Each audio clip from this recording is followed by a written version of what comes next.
자, 이제 기본 윤리로서 두 번째 중요한 내용이 있습니다. 비밀 준수의 의무, 시험에도 잘 들어오고 아주 중요합니다. 사실은 중요하다라고 이야기는 드리지만 당연한 이야기죠. 업무를 함에 있어서 알게 된 비밀은 준수해야 될 의무가 부여되어 있습니다. 자, 첫째 조문 한번 읽어볼까요? 의무자, 개업공인중개사 등 해서 개업공인중개사 등은 이법 및 다른 법률에 특별한 규정이 있는 경우를 제외하고는 업무상 알게 된 비밀을 누설하여서는 아니 된다. 당연한 이야기죠. 이 중개업을 하시는 분뿐만 아니라 경찰관이나 군인이나 공무원들이나 업무상 알게 된 비밀은 준수해야 될 의무가 모든 업종에서 부여되어 있습니다. 그러면 비밀을 안 지켜도 됩니까? 이런 정도의 수준의 문제는 안 나오겠죠. 당연히 비밀 준수 의무가 주어지는데 2번 준수기한 개업공인중개사 등이 그 직을 떠난 후에도 업무상 알게 된 비밀은 누설하여서는 아니 됩니다. 예전에 가볍게 출제할 때는 비밀을 준수하되 직을 떠나면 그러하지 아니하다. 그러면 틀립니다. 직을 떠나더라도 비밀은 준수해야 됩니다. 자, 그러면 가볍게 됐고, 비밀 준수 의무는 지켜야 된다는 건 당연히 아니까 선생님은 학생의 비밀을 지켜줘야 되고 또 의사는 환자의 비밀을 지켜줘야 되죠. 정신없는 의사, 저 환자는 오른쪽에 12반을 꿰맸습니다. 뭐 이런 소리하고 쓰면 안 되겠죠. 그죠? 그래서 모든 업종에 비밀 준수는 있는데 이를 위반하면 이제 이게 문제죠. 제재가 뭐다? 1년 이하의 징역, 1,000만 원 이하의 벌금 사유입니다. 1년 이하의 징역, 1,000만 원 벌금인데 더 중요한 말이 제일 하단에 있죠. 이 죄는 무슨 죄를 적용한다? 반의사 불벌죄를 적용한다. 이게 중요한 겁니다. 반의사 불벌죄가 적용된다. 제일 밑에 줄에 이렇게 나오죠. 피해자가 처벌을 원하지 않는다는 명시적 의사 표시를 하면 처벌할 수 없다. 이제 그 말이 여기 한자 그대로죠. 의사에 반하여 불벌하는 죄입니다. 벌하지 않는 죄. 그러면 의사에 반대하여 불벌한다라는 말은 피해자가 처벌하지 마세요 하면 처벌하지 않는 죄를 적용해 주니까 이게 아주 독특한 내용입니다. 여러분 이렇게 이야기해 볼까요? 우리 형법에, 우리나라 형사소송법의 원리는 피해자가 생겼습니다. 그런데 그 가해자에게 피해자가 처벌하지 마세요 이러면 처벌을 안 하는 게 원칙일까요? 그래도 하는 게 원칙일까요? 우리나라 형사법의 원칙은 처벌을 하는 게 원칙입니다. 만약에 안 하게 되면 사회 질서가 엉망입니다. 예를 들면 이렇게 할까요? 누가 사람을 죽였습니다. 그럼 이게 살인죄잖아. 그죠? 살인죄인데 죽인 사람이 그 유가족한테 가가지고 야, 어쩌다 보니까 사람은 죽었고 한 100억 줄게. 없는 걸로 하자. 그래서 피해자가 좋다면 어차피 죽었고 돈 100억이면 작은 것도 아니잖아. 그죠? 그럼 그걸 받고 나 처벌을 원하지 않소. 해서 그 사람을 만약에 처벌을 안 한다면 돈 있는 사람은 막 죽이고 다녀도 된다는 표현이 된다고. 그래서 사회 질서가 유지가 안 되겠죠. 그래서 처벌을 원하거나 안 하거나 처벌을 하는 게 원칙입니다. 그 대신에 좀 깎아줄 수는 있겠죠. 피해자가 처벌을 원하지 않으면 20년 징역을 뭐 10년 징역 이렇게 깎아줄 수는 있지만 처벌을 하는 게 원칙입니다. 그런데 여기 오니까 피해자가 처벌하지 마세요 하면 처벌하지 않는 데를 적용하니까 독특한 내용이다 이런 뜻이에요.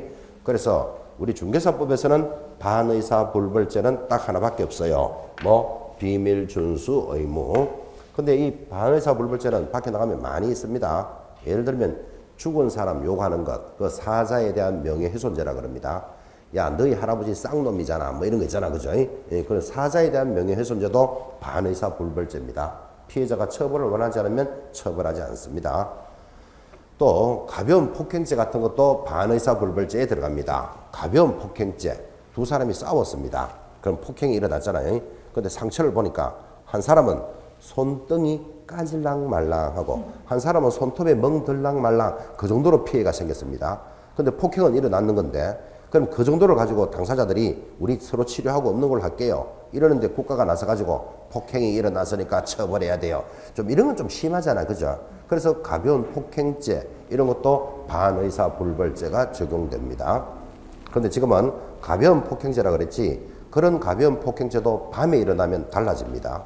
우리나라는 3대 관리하는 중범죄가 있습니다. 가중처벌하는 게 있다니까요. 폭행죄, 뭐 강간죄, 그 다음에 강도상해죄 이런 것들은 3대 가중처벌하는 게 있습니다. 그 범죄에다가 추가해서 처벌한다니까요. 그래서 폭행죄도 대낮에 일어난 가벼운 폭행죄 그 정도지. 그것도 밤에 일어나면 사정은 달라져요. 거기다가 무기 들었다 그러면 아무리 상처가 없어 가벼워도 가중처벌 들어갑니다. 그래서 대낮에 일어난 가벼운 폭행죄 이런 것들도 반의사 불벌죄가 적용되는데, 자, 우리 단원에서는 다음 중 반의사 불벌죄가 적용되는 것을 찾으시오. 답이 뭐? 비밀 준수 위반. 그거까지만 연결하면 되겠죠. 아주 독특한 내용인데 보기보다 시험에 이게 잘 나옵니다. 반의사 불벌죄 정리하셨고, 자, 이제 한 장 넘기시면 54페이지. 제목 자체가 시험 문제입니다. 손해배상 책임과 업무 보정 설정이라는 제목보다 동그라미를 딱 켜놓으셔야 됩니다. 자, 지금 단원이 뭔가 하면 손해배상 책임과 이랬죠. 그러면 손해가 생기면 배상해야 될 책임이 있습니다. 자, 여러분 중개업자가 중개업을 하다 보면 어린이에게 손해를 끼칠 수 있겠죠. 예를 들어서 도로도 안 나는데 야, 이 땅 1억에 사나 내년에 도로 나면 2배 되는 거야 했는데 도로가 안 났다. 그럼 비싸게 땅을 사게 만들었으니까 손해가 발생할 수도 있잖아요. 그런 손해가 생기면 배상해야 될 책임이 있는데 배상 책임을 지기 위해서 말로만 나 책임질게 그러고 영업하면 안 되고 뭐를 해야 된다? 업무 보정을 설정해야 될 의무가 부여되어 있습니다. 그래서 이게 제목부터가 시험 문제다. 지금 이렇게 이야기했습니다. 자, 다시 말하면 손해배상 책임을 지기 위해서 재정보증인을 두어야 한다. OX. X죠. 재정보증인을 두는 게 아니고 뭐 하라 그랬죠? 업무 보정을 설정할 의무가 부여되어 있습니다. 제목부터 잘 보셔야 됩니다. 자, 그러면 지금 있는 중개업자들은 모두 손해배상을 책임지기 위해서 업무 보정 설정이 되어 있겠죠? 의무니까. 그러면 이 의무를 위반하면 이것도 알아야 안 되겠나요? 위반하면 상대적 취소 사유입니다. 상대적 취소 사유가 뭐다? 영업을 취소할 수 있다. 이렇게 걸어놨습니다. 그러니까 현장에 있는 개업 공인중개사들은 모두 무엇에 가입되어 있다? 보정 설정에 가입이 되어 있겠죠. 자, 제목부터 보시면서 자, 내려가면 1번 개업 공인중개사의 손해배상 책임 해놓고 1번 원칙은 과실 책임이다. 거기 일단 밑줄 닦았습니다.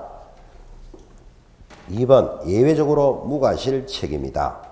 자, 그러면 장소 제공 고용인의 행위 이거 참고로 보시면서 이제 3번이 법조문입니다. 3번에 큰 3번에 별표 딱 찍어놓고 손해배상 책임의 성립 요건. 자, 이 단원에서는 절대로 시험에 빠질 수 없는 부분이 3번인데 1번 개업 공인중개사가 중개 행위를 함에 있어서 고의 또는 과실이 있거나 고의 동그라미 과실 동그라미 자기 사무소를 다른 사람의 중개 장소로 제공하였을 것 장소로 제공 동그라미. 그리고 2번 당사자에게 재산상 손해가 발생할 것 재산상 손해 동그라미. 그리고 3번 개업 공인중개사의 고의 과실 및 장소 제공 등에 의한 행위와 거래 당사자에게 발생한 재산상 손해 간에는 뭐가 있어야 된다? 인과관계가 있어야 한다. 인과관계 동그라미.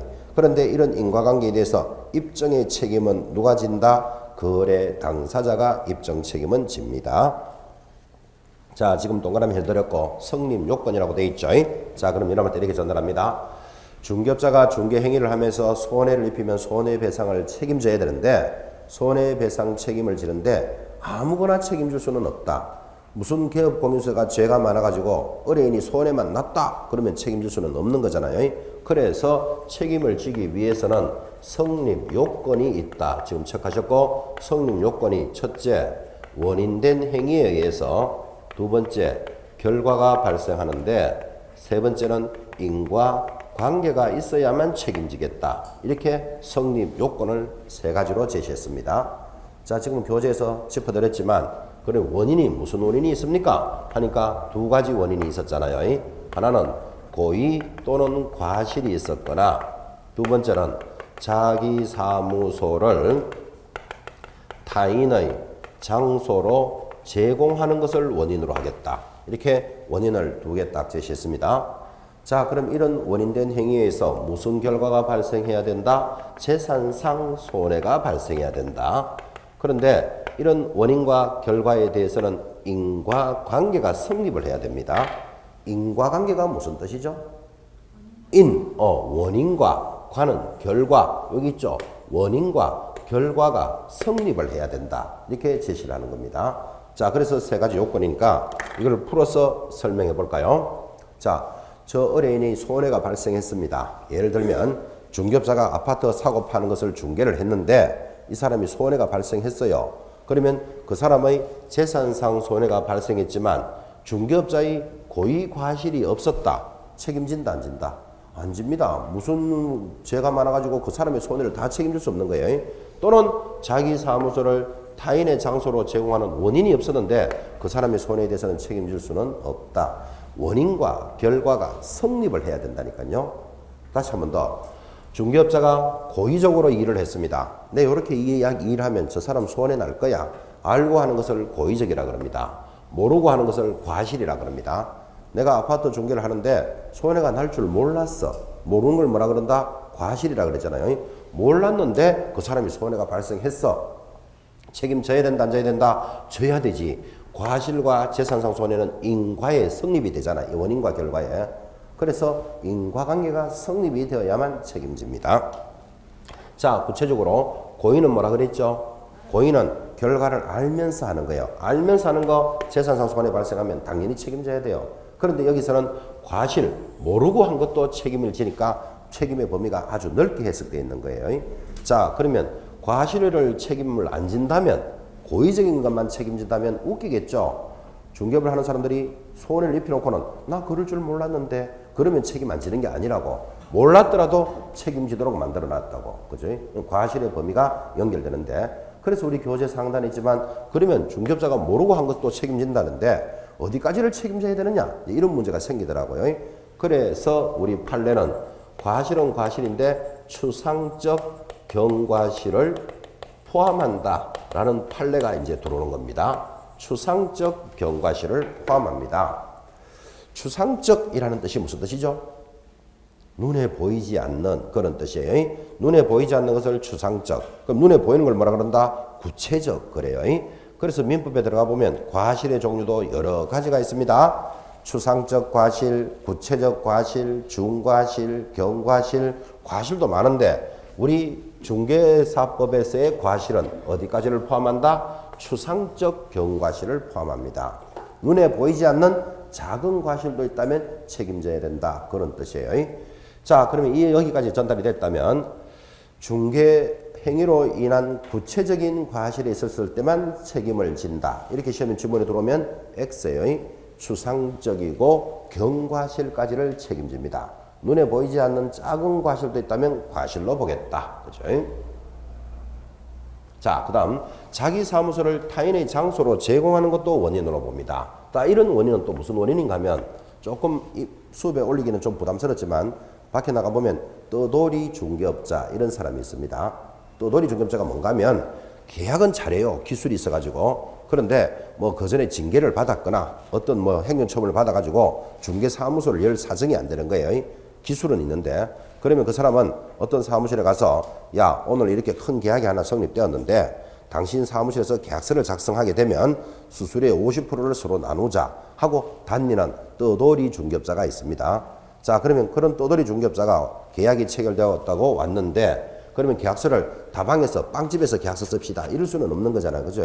그래서 알고 있는 중개사무소에 가서 계약서를 쓰고 그 떠돌이 중개업자는 갔겠죠. 그런데 그 계약이 사고가 났다. 그럼 이걸 누가 책임져야 되느냐? 그 사람은 가고 없는데. 그래서 법을 정해놨다니까요. 사무소를 장소로 제공한 자에게 원인으로 보겠다. 지금 이렇게 해서 떠돌이 중개업자를 방지할 수 있는 그런 모습이 지금 만들어져 있는 거예요. 이렇게 하는 게 합리적이죠. 그죠? 이렇게 하여 그 물건에 대해서 재산상 손해가 발생했으면 장소를 제공한 자를 원인으로 보겠다. 지금 그런 취지입니다. 그래서 원인된 행위에 의해서 재산상 손해가 발생하면 책임지는구나. 이 두 가지가 원인과 결과가 성립을 해야만 책임집니다. 그럼 여기서 또 문제 걸 수 있는 것, 재산상 손해라 그랬지, 정신적 손해 이런 말이 들어오면 X 이런 건 잡을 준비를 하셔야 되겠죠. 정신적이라는 것은 우리말로 하면 위자료 개념입니다. 이 위자료까지 손해배상 책임을 질 수는 없다. 그죠? 그때 여러분들은 이제 나중에 공법이든 부동산 등기 지적법에서도 배우겠지만 이 손실보상이라는 차원이 나오면 정신적 손해는 해당되지 않고 물질적 손해, 물질적 손해를 다른 말로 재산상 손해라 그러잖아. 그죠? 여기에 한한다라는 것도 듣게 되는데 이런 물질적 손해도 직접적인 손실이어야 됩니다. 직접적이라는 말은 이런 뜻입니다. 자, 두 사람이 아파트를 소개했습니다. 했는데 의뢰인이 이럽니다. 개업종 공인중개사한테 와가지고 당신이 뭐 같은 아파트를 소개해주는 바람에 우리 애가 대학에 떨어졌다. 책임져라. 중개업자가 그런 거 책임질 수 있다 없다? 없죠. 그런 것들을 정신적인 책임이라 그래요. 그런 것까지 중개업자가 어떻게 책임집니까?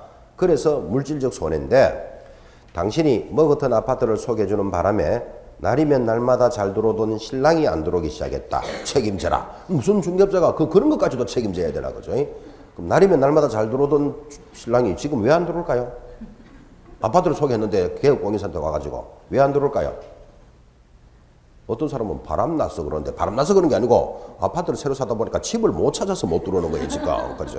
근데 그런 것까지도 개업공인사 보고 손해배상 책임을 져라 이럴 수는 없잖아요. 그런 것들을 뭐라고 부른다? 정신적 손해라 그래요. 그런데 물질적 손해도 직접적 손실이어야 돼. 예를 들면 당신이 뭐 같은 아파트를 소개해주는 바람에 내가 잘 나가던 파출부 일자리가 떨어졌다. 한 달에 100만 원씩 손해 났으니까 책임지라. 중개업자가 무슨 그런 것도 책임져야 되나. 자기 파출부 일자리 떨어졌는 거지. 그죠? 물질적 손해라도 중개행위로 인한 손해여야 돼요. 그걸 뭐라고 부른다? 직접적 손실이다. 그렇게 말합니다. 이렇게 다 듣고도 문제는 이렇게 들어옵니다. 자, 중개업자의 고의과실 등으로 인하여 의뢰인이 정신적 손해를 입었다면 정신적인 손해도 청구가 가능하다. 시험에 이렇게 나옵니다. OX. O죠. 또 X 나오잖아. 근데 그럴 줄 알고 물었으니까. 그러니까 재산상 손해 하나지만 정신적인 손해도 의뢰인은 청구할 수는 있다고. 어떻게 청구합니까? 개인적으로 민사 청구하는 거지 뭐. 그래가지고 이기고 지고는 나중에 문제고. 날이면 날마다 잘 들어오던 신랑이 안 들어왔다. 나는 심각하게 정신적인 충격받았다. 그러면 개업공인사 니 때문에 그랬으니까 청구는 해보겠지. 어떻게 청구합니까? 민사소송 하는 거예요. 이기고 지고는 나중에 문제고. 그래서 여기 조심하셔야 돼요. 손해배상 업무 보정으로는 재산상 손실밖에 책임 안 지지만 정신적인 손해도 청구할 수는 있다라는 말에는 맞다. 이 정도에 청구하는 건 자기 자유잖아요. 이기고 지고는 나중에 문제니까 주의하셔야 됩니다. 자, 그러면 성립 요건에 대해서 자세히 설명했습니다. 원인과 결과가 성립을 해야 된다. 자, 그러면 이제 성립을 했으면 책임지기 위해서 방법을 알아야 될 거 아닙니까? 그래서 업무보정 설정 방법이 들어오는 거예요. 오른쪽에 2번 손해배상 책임의 보장하여 방법이 나타났습니다. 1번 보증보험에 가입할 수 있다. 밑줄 그쵸? 2. 공제에 가입할 수 있다. 3. 공탁할 수 있다. 방법은 3가지를 제시했습니다. 자, 보증보험에 가입할 수 있고 그 다음 또 어디에요? 공제에 가입할 수 있고 공탁할 수 있다. 제가 이렇게 적으니까 어떤 사람은 3가지 다 가입해야 됩니까? 아니고 이 중에서 하나만 가입하면 됩니다. 자, 그러면 이 중에 하나만 가입하면 되는데 여러분한테 이해를 좀 돕기 위해서 이 3가지 중에 어느 방법을 제일 많이 가입할까요? 잘 모르죠 여러분들이. 그죠? 제일 많이 가입하는 거 공제입니다. 공제. 그러면 어떻게 할 수 있느냐 하면 보증보험에 가입한다. 이 말은 보증보험 회사에 가야 되겠죠. 거기서 가입하는데 우리나라의 보증보험회사가 서울보증보험이라는 게 하나 있어요. 거기 가서 가입하는 거고, 공제는 중개협회가 공제사업을 해요. 그런데 중개업을 하는 사람들은 전부 다 협회에 거의 다 가입돼 있거든. 그러니까 자기가 가입돼 있는 곳에 가입을 제일 많이 할 거예요. 한 90%고. 공탁은 어디 가서 한다? 법원에서 합니다. 그래서 지금 적어놓은 이 부분을 뭐라고 부르냐면 보증기관이라 그럽니다. 보증을 해주는 기관을 딱 보니까 아마 공제를 제일 많이 가입합니다. 지금 현장에 나오면 조사는 안 해봤지만 한 90%가 공제 가입하고 보증보험에 한 10% 가입합니다. 그리고 공탁은 빵프로입니다. 왜 빵프로인가 하면 현금을 1억 딱 갖다 놓고 영업하는 사람은 거의 없을 거니까 현금 맡기고 하는 것을 공탁이다 그래요. 그래서 우리 교재에 보면 공탁은 어떻게 가입합니까? 현금 또는 국공채라는 말이 있잖아요. 그죠? 현금을 맡겨놓고 하는 거예요. 그때 국채나 공채도 돌아서면 바로 현금입니다. 여러분 국채를 공채를 할인한다 이런 말 들어보셨죠? 그래서 그 할인하면 바로 현금이 나오니까 현금하고 똑같은 성질이에요.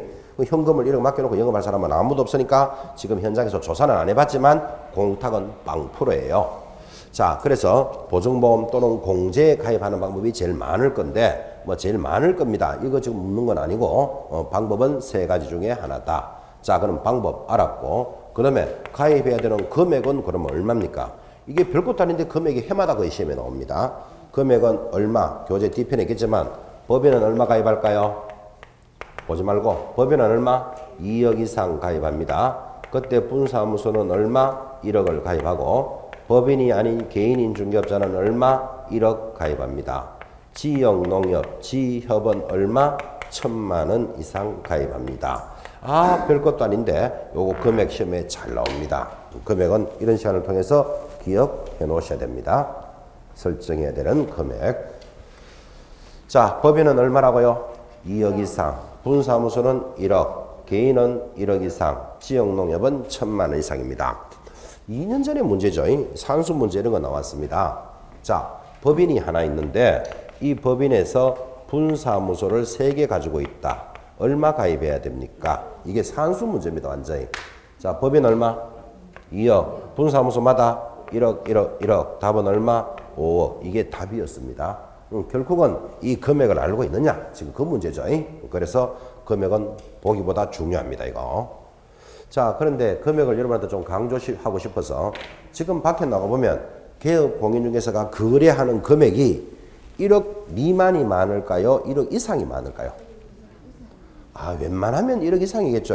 요즘 뭐 아파트 전세 하나만 하더라도 뭐 1억 5천이니 이런 말 하잖아요. 사고 팔면 2, 3억, 3, 4억 예사로 하잖아요. 그럼 금액이 대체적으로 거래하는 금액이 1억 미만의 금액도 있겠지만 대체적으로 1억 이상인데 지금 개업 공인중개사는 얼마 가입한다? 1억을 가입하고 영업한다. 그러면 그 손해가 생기면 충분한 보상이 된다, 안 된다? 안 된다는 건 좀 이해되죠? 그래서 이걸 조만간에 금액을 올린다고요. 금액을 올리면 법이 바뀌면 무조건 시험에 나오니까 그런 감각을 잡아라 이런 뜻이에요. 지금 한 5년 동안 지금 1억으로 가는데 여러분이 알다시피 이 1억이라는 것은 현실적이지 못한 거라. 지금 밖에 나가면 아파트 전세 한 달에 2건 했다. 1억 5천짜리 아파트 2건 하면 그것도 금액이 3억이 왔다 갔다 하는데 그 손해에 대해서 발생할 금액을 1억만 가지고 준비한다는 것은 너무나 빈약하잖아요. 그리고 이걸 올려야 된다고. 그럼 올리는 게 현실적인데 잘 못 올려요. 왜 못 올릴까요? 이거를 올리면 내야 될 보험료가 높아지는 거라. 보험료가 높아지면 개업 공인중개사들의 부담이 커지잖아요. 그래서 반대하는 거예요. 지금 1억에 대해서 공제에 제일 많이 가입한다 그랬죠. 그럼 1억을 보장하기 위해서 공제에서 23만 원인가 20만 원 좀 들어가요. 그럼 이거를 만약 2억으로 올라간다면 40만 원 들어간다는 말이 되잖아. 3억 되면 한 60만 원씩 내야 된다. 이 말. 이건 일이야. 월이 아니고 연이야. 연 60만 원. 금액이 안 작잖아, 이게. 그죠? 그래서 이게 미흡하다는 걸 법이 알고 있으면서도 현실화를 못 시키는 게 그것 때문에 그래요. 근데 조만간에는 바뀌어요. 왜 그러면 이 금액이 손해를 충분히 보상해주는 금액은 못 되기 때문에.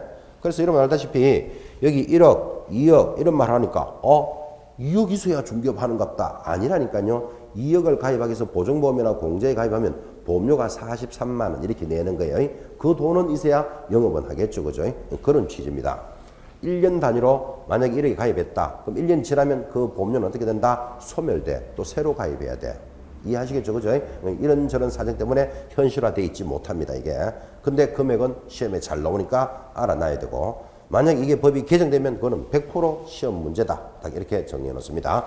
이 정도 금액은 이해하셔야 됩니다. 가입해야 되는 금액 정리했습니다. 자, 그러면 앞으로 여러분들이 자격증을 취득해서 중개업을 할 때 등록증을 받기 위해서는 업무보정 설정하라 그랬거든. 그죠? 설정하겠습니까? 첫째, 방법은 뭐? 3가지 중에 하나. 어디 가입한다? 공제에 가입하려면 협회 가는 거고, 보증보험에 가입하려면 보증보험 회사에 가는 거고, 공탁하려면 법원에 가는 거예요. 장소 가르쳐 드렸고, 금액은 얼마를 가입한다? 2억, 1억, 1억 이렇게 정리됐죠. 가입하는 방법도 다 전달됐습니다. 자, 이제 55페이지 중간에 2번. 그럼 이거를 언제까지 가입해야 되느냐? 앞에서도 공부도 했지만 2번에 1번 개업 공인중개사는 언제까지? 업무를 개시하기 전까지, 동그라미 업무하기 전까지는 가입해야 된다. 다만 보증을 한 보증기관, 공제사업자 또는 공탁기관이 보증사실을 등록관청에 직접 통보한 경우에는 신고를 생략할 수 있습니다. 자, 2번 재설정 신고. 이것도 원래 문제인데, 자, 보증보험 또는 공제에 가입한 개업 공인중개사로서 기간이 만료가 되어 기간 만료 줄 거고 만료가 되어 다시 보증을 설정하고자 하는 자는 당해 보증기간 만료일까지 동그라미 다시 보증을 설정하고 정빙서를 갖추어 등록관청에 신고합니다. 이런 뜻입니다. 자, 지금 뭐 보증보험에 가입했다고 칩시다. 보증보험은 통상 얼마 단위로 간다? 1년 단위로 가입하거든요. 자, 그럼 1월 1일부터 나는 12월 31일까지 보증보험에 가입하는데 1년이 다 됐어요. 다 됐다는 말을 뭐라 그런다? 만료됐다 그러잖아요. 근데 보증기간은 만료됐지만 나는 영업은 계속 할 거예요. 그러면 새로 가입해야 되는데 언제까지 가입해야 된다? 만료일까지만 가입하면 된다. 됐습니까? 어차피 1년 동안이니까 만료일까지 가입하면 되는데 시험에서는 만료된 날로부터 7일 내로 가입해야 된다. 이런 문제가 돌아요. X죠? 만료되고 7일 내로 가입하면 그럼 7일 동안 사고 나면 누가 책임져야 되는데 이런 문제가 생기잖아요. 또는 만료되기 5일 전까지 가입해야 된다. 이런 문제도 써보면 안 됩니다. 왜 만료 남았는데 5일 전에 가입해야 되는데 만료일까지 요 날짜 기억하라 이 말이에요. 내려가면 3번 보증 변경의 신고. 자, 보증을 설정한 기업 공인중개사가 그 보증을 줄 거야 되죠. 다른 보증으로 변경하고자 합니다. 변경하고자 줄 거 놓고 이미 설정한 보증의 효력이 있는 기간 중 동그라미에 다른 보증을 설정하고 정빙서를 갖추어 등록관청에 신고해라. 그래서 기간을 가르쳐주고 있습니다. 지금 이런 이야기 하고 있는 건데요. 자, 이번에는 1월 1일부터 뭐 12월 31일까지 보증보험에 가입을 하고 있었습니다. 가입하고 영업을 하고 있었는데 중간에 나는 공제로 변경하고 싶다. 변경할 수 있다? 없다? 있다. 니는 보증보험에 가입했으니까 영원히 보증보험으로 가라. 이럴 수는 없는 거잖아. 그죠? 그러니까 공제로 변경할 수 있습니다. 그러면 변경을 할 때는 언제까지 변경해야 된다? 효력이 있는 중에는 언제든지 변경할 수 있다. 사고 나면 물어줄 준비만 하면 되니까. 그죠? 그래서 날짜를 2개 지금 가르쳐 주고 있습니다. 만료가 되면 언제까지? 만료일까지 가입하고 변경을 하면 언제까지? 효력이 있는 중에 변경한다. 됐습니까? 이게 원래 출제 문제가 지나갔습니다. 지금. 그래서 날짜 2개 한번 짚어보고 나머지 신고의 생략 이런 건 천천히 보셔도 됩니다. 넘어가면 보정 설정 금액 이야기 다 해드렸고 금액은 중요하다 그랬습니다. 금액 딱 기억해 놓고 4번 별표입니다. 공탁금의 회수 제한. 자, 이거 별것도 아닌 게 시험에 또 그래 잘 나옵니다. 공탁금 회수 제한이란 공탁금은 개업 공인중개사가 폐업 또는 사망한 날로부터 3년 내로는 회수할 수 없다. 이게 무슨 소리인가 하니까 지금 현장에 나와보면 공탁은 거의 가입 안 한다 그랬잖아요. 근데 가입 안 하는데도 이게 시험에 잘 나와요. 이게 뭔가 하면 자, 개업공인사 얼마 가입하고 영업한다 그랬죠? 1억을 가입하고 영업하라 그랬죠? 그러면 공탁이라는 것은 1억을 현금 맡겨놓고 영업하는 거예요. 어디서? 법원에 맡겨놓고 1억을 맡겨놓고 영업하는데 언젠가는 영업이 끝나요. 언젠가는 영업 끝나겠죠? 언제 끝나죠? 개업공인중개사가 사망하거나 사망하면 영업 끝나죠? 또 언제? 스스로 폐업하면 영업 끝나죠? 책임은 없지만 영업 취소 처분을 받았다. 그럼 영업 끝나잖아요. 그럼 영업이 끝나면 맡겨놨던 돈 1억을 얼마 동안 회수할 수 없다? 3년간 회수할 수 없다. 지금 이렇게 돌았다고. 그래서 이게 시험에 잘 나온다 이 말이에요. 자, 그러면 영업이 끝났는데 왜 3년 동안 못 찾아갑니까? 하니까 지금 영업이 끝나자마자 이 맡겨놨던 돈을 바로 찾아가 버리면 그럼 하루 전에 중개했는 거 사고 나면 누가 책임져야 되는데? 그죠? 한 달 전에 중개했던 거 사고 나면 누가 책임져야 되는데? 이런 문제가 있으니까 중개 행위로 인한 손해의 시효가 몇 년이다? 3년이기 때문에 3년 동안은 찾아갈 수 없다는 것을 가르쳐 주는 거예요. 자, 다 정리하면 중개 행위로 인한 손해배상의 시효가 몇 년이다? 3년. 이거를 기억해 놓으셔야 돼요. 그래서 공탁금은 바로 못 찾아가는 거예요. 그러다 보니까 공탁하고 영업할 사람도 별로 없지만 또 끝나더라도 3년 동안 못 찾아간다네. 그러니까 중개업을 하는 사람들이 공탁에 가입한다 안 한다? 거의 안 하지. 그러니까 이게 빵프로가 되는 거예요. 지금. 그죠? 그래서 여러분 민법에서도 배우는데 어떤 손해에 대한 소멸시효는 중요하고 지금 이렇게 공부하다 보니까 중개 행위로 인한 손해의 시효는 몇 년이 준비되어 있다? 3년이다라는 것을 알 수 있습니다. 그래서 이게 시험에 잘 나옵니다. 손해배상의 시효라는 것을 가지고 이야기하려고 이렇게 약간 옆으로 간다면 여러분 음식값, 술값 이런 것들은 외상값이 있으면 언제까지 청구해야 될까요? 1년입니다. 1년이 지나면 소멸된다니까요. 1년 알고 있는 사람은 외상값 좀 있죠, 지금. 그죠? 그래서 음식값, 술값은 소멸시효가 몇 년? 1년. 그 다음에 기본적인 손해는 3년이에요. 그 다음 뭐 의료비, 치료비 이런 것도 3년의 소멸시효가 적용됩니다. 여관비 이런 거, 어떤 놈 여관비도 외상이 있는지 모르겠는데 그런 것들은 3년이 지나면 소멸하는 거예요. 금융기관의 낙전이라는 말 들어보셨죠? 국민은행에 17원 정도 잔돈이 남아있는 거 이런 거 있잖아. 그죠? 낙전이라 그래요. 이런 것들 시효는 몇 년? 그거는 5년이에요. 5년. 그러니까 이게 왜 소멸시효가 이런 게 있는가 하면 여러분이 집에서 청소하다 보니까 국민은행 20년 전에 통장을 찾았어. 잔고가 얼마 남아있다? 17원. 이래 남아있는 거예요. 그럼 그 잔금이 남아있다고 지금 국민은행 가면 내준다, 안 내준다? 안 내줘요. 왜냐면 17원을 20년 동안 보관하는 경비가 더 들기 때문에 그래서 그런 소멸시효가 5년 이렇게 정해져 있는 거예요. 그렇게 해야 되는 게 합리적이잖아요. 그게, 그죠? 자, 그렇다 보니까 금융기관에서 뭐 17원 정도야 아무것도 아니지만 뭐 몇천만 원도 있었는데 만약에 5년이 넘었으면 못 찾아가는 수도 있을 수 있겠죠. 그러면 그런 것들을 금융기관에서 일일이 찾아주면서 이렇게 연락을 안 해주면 모르고 지나가는 것도 있겠죠. 그래서 금융기관에서는 그런 돈을 석삭하는 돈도 있을 수 있겠죠. 여러분 개인은 17원이지만 그거 다 모으면 몇백억이 될 수도 있다니까 이게, 그죠? 그래서 금융감독원에서 감사를 나가면 은행이나 금융기관에서는 고객들이 5년이 다 돼가는데 안 찾아가고 있는 돈에 대해서 얼마나 돌려주려고 노력을 하고 있느냐를 계속 감사하는 거예요. 그럼 그래야 되는 게 맞지, 그지? 그래서 살다 보면 이런 경우가 온다고. 갑자기 연락이 또 와가지고 국민은행인데요. 잔금이 얼마 남아있는 걸 빨리 찾아가시기 바랍니다. 무슨 보험회사인데 잔금이 해지된 잔금이 남아있으니까 찾아가세요 하고 연락 오는 수가 있어요. 그러면 웬 떡이죠. 몰랐던 게 갑자기 생겼으니까, 그죠? 택시 타고 핑 가보면 얼마 내준다? 17원. 택시비는 얼마? 4,500원 나오고. 그럼 눈물 핑 돕니다. 그러니까 그런 연락 오면 금액 알아보고 가야 된다. 그냥 막 가야 된다. 금액 알아보고 가야 돼요.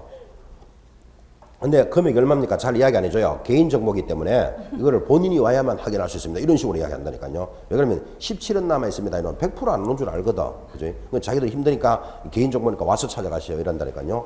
택시비 4,500원, 받는 돈 17원, 3원 더 보태가지고 20원 내주면 바다가 나온 순간 눈물 핑 돕니다. 그래서 이게 어떻게 돌려주려고 노력한다라는 것도 느낄 수 있죠. 이 낙전이라는 수입이 많아요. 지금은 사람들이 공중전화를 거의 안 하지만 예전에 공중전화가 50원, 60원 할 때 있었잖아요. 100원짜리 동전 넣고 한 통화하면 뭐 예를 들어서 60원 지나갔다. 그럼 40원 내줘야 되잖아, 사실은. 그죠? 근데 안 내주고 그때 쑥 빠지는 수가 많았죠. 그런 것들이 다 통신공사의 낙전에 대한 수입이거든, 그죠? 그리고 이거를 통신공사가 쏙 가져가 버린다니까, 이거를, 그죠? 그래서 이런 것 때문에 사회단체 등에서 그거를 왜 쓰지도 않는 비용을 자기들이 가져가느냐. 그래서 그런 걸 모아가지고 뭐 부르또 이웃도 하는데 뭐 기금을 내라. 뭐 하여튼 이런 제도를 많이 해줘. 그리고 지금은 공중전화 쓰는 사람이 없으니까 뭐 그런 의미도 크게 없지만, 그죠? 그런 것들이 낙전, 그런 것들은 5년이에요. 그 다음에 이제 알아야 될 게 있어요. 개인과 개인이 빌려주고 받은 채권은, 일반 채권은 소멸시효가 몇 년? 10년. 이건 알아놔야 돼요. 시험에 나오기 때문에. 그래서 개인과 개인이 빌려준 돈에 대해서는 얼마 동안 10년의 시효가 적용됩니다. 그래서 등기법에서 공동담보 목록은 몇 년 보관한다? 10년 보관해야 돼. 공동담보로서 돈을 갚아줬다 하더라도 이게 10년 동안은 문제가 될 수 있기 때문에 그 자료를 몇 년 보관하는 서류다? 10년 보관 서류예요. 그건 그렇고 일단 개인과 개인이 빌려주는 돈 일반 채권의 시효 몇 년? 10년. 요거는 법을 공부하는 사람들은 알고 계셔야 됩니다. 자, 우리 중개행위로 인한 손해의 시효는 몇 년이다? 3년이다. 요거 기억하실 것. 됐고 5번 보증의 설명 및 교부 의무. 자, 개업공인중개사는 중개가 완성된 때는 거래 당사자에게 다음 각호 사항을 설명하고 관계정서 사본을 교부하거나 관계정서에 관한 전자문서를 제공하여야 한다. 제공하여야 한다. 줄 딱 꺼놓고 밑에다가 위반시.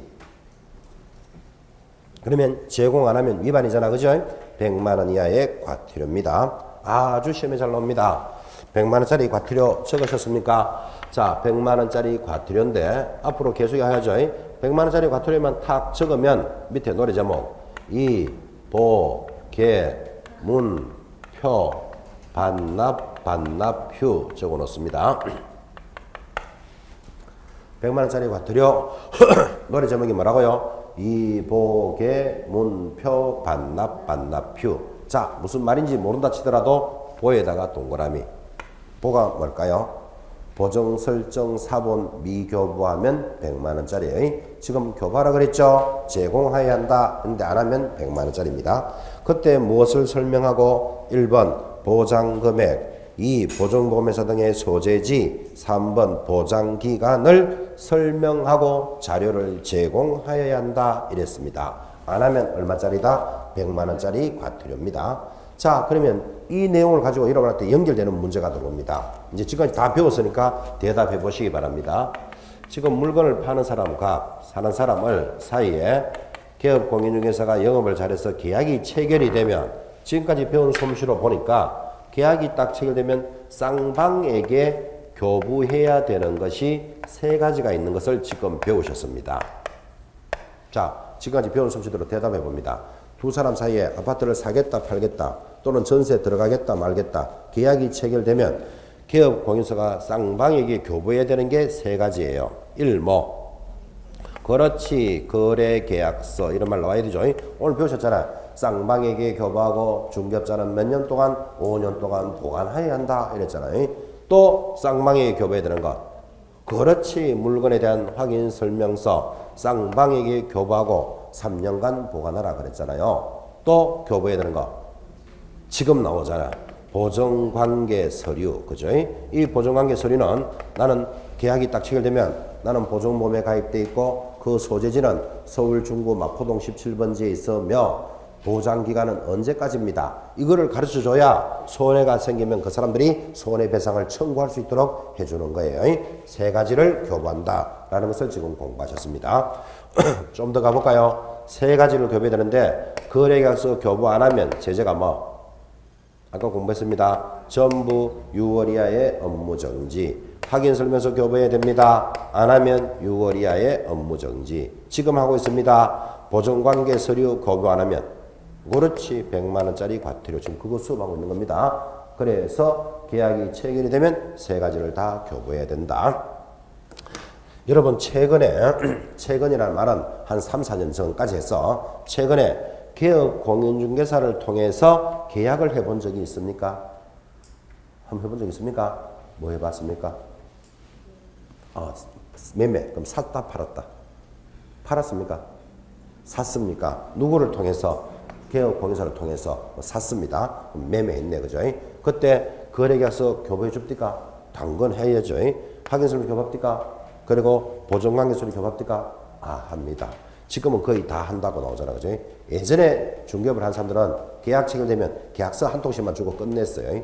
근데 지금은 확인설명서 교부 안 하면 업무 정지예요. 그리고 나는 보증보험에 가입돼 있다, 공제에 가입됐다는 정서도 당연히 교부합니다. 다 교부한다 그러잖아요. 이제 공부한 사람들이 많기 때문에 이렇게 진행이 됩니다. 자, 됐고 보증금이 지급 배상 후 조치 됐고, 그 다음 그게 이제 6번이 중요합니다. 이제 물어주는 방법. 이렇게 이제 가입하는 방법을 알았는데 그럼 손해를 어떻게 물어주느냐, 청구하느냐라는 문제죠. 6번 봅니다. 업무보증금의 지급. 자, 중개의뢰인이 손해배상금으로 보증보험금, 공제금 또는 공탁금을 지급받고자 하는 경우에는 그 의뢰인과 개업공인중개사 간의 제일 중요한 게 손해배상 합의서 동그라미. 그 동그라미 넣고 만약 이게 없다면 화해조서 또는 법원의 판결문 사본, 기타 이에 준하는 효력이 있는 서류를 첨부하여 보증기간에 손해배상금의 지급을 청구해야 한다 그랬습니다. 자, 제가 조문 읽어드렸는데 여러분은 개업공인사를 통해서 만약에 중개를 했는데 손해를 입었다면 이제 이 조문을 읽어드렸으니까 손해배상을 청구하겠습니까? 손해배상을 청구하는 방법이 설명이 됐잖아요. 이거를 그림으로 그리면 이렇게 되겠죠. 자, 공인중개사인 중개업자는 얼마 가입해야 된다 그랬죠? 1억 이상 가입하고 영업하겠죠. 영업을 하다가 여러분과 같은 의뢰인에게 재산상 손해를 입혔습니다. 얼마? 2천만 원. 그러면 고인지 과실인지 모르지만 고의 과실로 인하여 재산상 손해가 2천만 원 일어났다. 그러면 어떻게 손해를 청구한다? 지금 적었잖아요. 의뢰인과 공인중개사 간에 손해배상 합의서를 가지고 이 말이겠죠. 당신 때문에 2천만 원 손해 입었어 하니까 이 사람이 그래 맞다. 그러면 합의서가 나오잖아요. 이 합의서를 가지고 어디에 가서 지금 청구하라 그랬습니까? 보증기관에 가서 청구하여야 한다. 이렇게 나왔잖아요. 자, 그러면 보증기관이 어디다? 아까 공부했죠? 보증기관. 여기 보이십니까? 보증보험에 가입했으면 보험회사, 공제에 가입했으면 협회, 공탁해놨으면 법원에 가서 청구하는 겁니다. 보증기관에 가서 청구를 합니다. 아주 단언이 쉽죠, 그죠? 그런데 이런 경우가 있을까요? 자, 의뢰인이 나 2천만 원 손해 입었다. 그러니까 중개업자가 그래 맞다. 그러면 합의서가 나올 거잖아요. 근데 이 사람은 손해를 입었다는데 공인중개사인 개업 공인중개사가 나 손해 안 입혔다. 이런 경우도 있을 수 있다 없다. 아주 많지 이게 오히려. 그죠? 그러면 어떻게 해야 될까요? 자, 여러분은 나는 2천만 원 손해 입었어. 근데 개업 공인중개사가 손해를 안 입혔다. 이렇게 말하면 어떻게 할 것 같아? 본인은. 1번 머리를 쥐뜯는다. 2번 덜어눕는다. 3번 고소한다. 답은 몇 번? 고소한다. 답 없어요. 그게 방법은 이거밖에 없죠. 나는 2천만 원 손해를 입었는데 개업권에서 나 손해 안 입혔다. 그럼 머리를 쥐뜯는다. 삽을 들고 간다. 삽은 왜 들고 갈까요? 때리려고 그러겠지. 때리려고. 그렇게 해서 해결될 문제 아니라 그랬죠. 그죠? 그러니까 할 수 있는 방법이 뭐다? 소송 내는 수밖에 없어요. 이 소송을 뭐라 부른다? 민사소송이라 그래요. 민사소송 한번 해보셨습니까? 항상 민사소송은 이렇게 나갑니다. 첫째, 판사가 화해시킵니다. 화해라는 말이 뭔가 하면 자, 의뢰인은 2천만 원 손해 났대요. 그럼 이 사람 안 입혔대요. 그러면 서로 싸우지 말고 1,000만 원씩 손해보고 1,000만 원으로 화해하세요 라고 화해를 붙입니다. 그러면 의뢰인이 좋다. 중개업자도 좋다. 그러면 뭐가 만들어진다? 화해 조서가 만들어집니다. 그럼 판사가 도장 딱 찍겠죠. 두 사람 사이에 1,000만 원으로 합의가 이루어졌다. 도장 딱 찍으면 이게 판결문하고 효력이 같은 거예요. 화해 조서를 가져가서 청구해도 되고 지금 이 말 하는 거예요. 합의서가 제일 중요한데 합의가 안 되면 이걸 가져간다 이 말이에요. 그런데 화해가 안 되는 수가 있어요. 나 1,000만 원 손해 못 보겠어 이러는 거예요. 그러면 판사가 한번 청구를 해봐라. 얼마까지 해주면 되겠느냐 하니까 의뢰인이 나 1,500원 해줘야 된다. 이렇게 청구를 하니까 개업공인사가 좋다 해줄게. 그러면 청구에 대해서 승낙이 일어났죠. 그걸 청구인낙 조서라고 부른다고. 이거를 가져가도 되고. 자, 세 번째는 항상 민사소송 이렇게 하는 거예요. 청구도 못한다. 나 1,500도 안 된다. 무조건 2천만 원 내놔라. 그러면 화해고 청구고 다 안 되겠죠. 그러면 판사가 증거를 가지고 판결 내릴게. 판결 내리는 걸 뭐라 그런다? 판결문이라 그래요. 그럼 판결문을 가지고 가도 되고. 자, 그러니까 결론은 이렇게 되네요. 두 사람 사이 손해배상에 대한 합의서가 있었다면 제일 좋은데 합의가 안 되는 경우가 많다니까요. 안 되면 결국은 뭐도 가능하다. 아까 줄 것이었죠. 화해조서, 청구인낙조서, 판결문 등을 가지고 갈 수도 있다. 자, 이렇게 정리하고 나니까 문제가 이렇게 들어오겠죠. 손해배상을 청구하는 서류 1. 합의서 2, 3, 4, 5번 보증보험 정서 보증보험 정서 이런 거 걸어놓고 청구할 수 있는 서류에 해당되지 않는 것은 하면 이러면 안 되는 거잖아요. 내가 보증보험에 가입되어 있다는 정서만 가지고 간다고 해서 손해를 물어줄 수는 없겠죠. 이런 문제가 들어오니까 대비를 해놔야 된다고요. 그래서 청구할 수 있는 서류라는 개념을 잡습니다. 제일 중요한 건 뭐라 그랬죠? 합의서. 합의서만 있으면 상황 끝나는데 합의가 안 됐을 때 합의에 준하는 이런 서류들도 가능하다. 그렇게 정했습니다. 그런데 제가 그죠? 성인들을 대상으로 수업을 해보면 자, 이거 이런 걸 가져갑니다. 이러면 이거 여러분들 막 외우고 입력 다 시켜놓습니다. 그런데 한 발만 삐끗하고 나가면 또 틀렸다 이래 간다고. 성인들의 교육의 특징은 한 발만 간다는 말이 이런 뜻이에요. 자, 지금 요즘은 고객들이 똑똑해가지고 그죠? 손해가 발생하면 소비자 보호원, 소보원으로 간다. 이런 말도 들어보셨죠? 소보원에서 작성한 합의서를 제시할 수도 있다. 시험에 이렇게 나온다고. OX. 오, 잘해봐. 한 발만 넘어가면 걸려든다니까요. 지금 제일 중요한 게 뭐라 그랬다? 합의서니까 이 사람들이 법원으로 안 가고 어디로 갔다? 소비자 보호원으로 갔다니까요. 그 여기서 작성한 합의서가 있다면 당연히 되지. 결국은 이 서류에서 제일 중요한 게 뭐라 그랬다? 합의가 돼 있느냐를 보겠다는 게 취지인 거라 그죠? 그래서 이것 이러면 딱 외워놓고는 소비자 보호원에서 작성한 합의서 이러면 X 하면 안 된다 이 말이에요. 그죠? 당사자가 합의가 돼 있느냐를 본다고요. 강조하고 싶어서 다시 이야기합니다. 개업공인중개사와 의뢰인이 공중변소에서 작성한 합의서를 제시할 수도 있다. OX. 그래 이제 됐다. 그죠? 변속이나 버석이나 하여튼 당사자가 합의가 되어 있느냐를 본다는 말이에요. 장소의 문제가 아니잖아. 그죠? 그래서 제일 중요한 서류가 뭐다? 당사자 간의 합의서가 제일 중요하다. 지금 이 말을 강조하고 있는 거예요. 개념을 잡아 놓으셔야 돼요. 7번 내려오면 배상 후의 조치. 개업공인사는 보증보험금, 공제금, 공탁금으로 손해배상을 했다면 나는 영업은 계속할 거예요. 그러면 며칠 내로 다시 가입해야 된다? 15일 내로 보증보험이나 공제는 다시 가입하고 공탁금 중에서 부족하게 된 금액은 보전하여야 한다. 며칠 내로 다시 가입하라고요? 15일 내로. 15일에 동그라미. 근데 이것도 이제 여러분들은 시험 칠 때는 15일 이것만 아시면 돼요. 근데 이걸 좀 강조하고 싶어서 법이 잘못 만들어졌다는 것도 알 수 있습니다. 왜 법이 잘못 만들어졌는가 하면 손해가 발생되면 며칠 만에 새로 가입해라? 15일 만에 가입해라. 그러면 15일 동안은 영업을 못 한다는 말이 된다고. 그러니까 손해를 물어줬으면 즉시 가입하고 영업해야 돼요. 그죠? 근데 이 법을 얼마로 만들어놨다? 15일로. 이거 잘못 만들어진 거예요.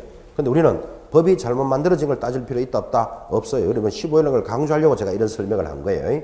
그래서 잘못 만들어진 법, 악법도 법이다. 이런 말 들어보셨죠? 우리는 이 법이 잘 만들었다 못 만들었다를 판단하는 사람들이 아닙니다. 법대로 생활해야 될 사람들이잖아요. 그죠?